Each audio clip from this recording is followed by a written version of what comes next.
The one time I forgot to use a checklist, I wrote about this the other day. The one time I forgot to use a checklist was on a no notice contingency mission where we were getting ready to go do a possible high value target, possible embassy evacuation. So when you're flying an aircraft that shoots things, you have to be dialed in. Yeah. And Yeah.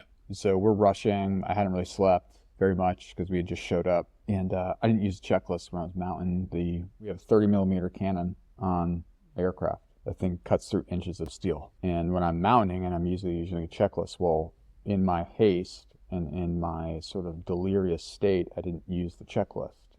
And what I ended up doing was instead of measuring from left to right, I measured from right to left. And that may have thrown the tilt of the cannon off by millimeters. But when you're Mm. shooting something that is Yep. a couple hundred meters away, 2, 3 millimeters, that means a lot. Yeah. And so we go out, we're flying. I have my co-pilot arm the systems, I'm tipping in on the test fired target.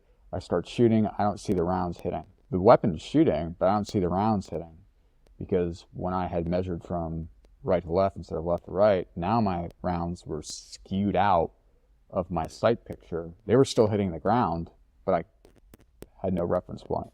Yeah. Yeah. And so when you talk about tipping in a target and you have friendly operators on the ground right next to that target and your shots are off, like that's a very bad day or a very bad Yeah. night.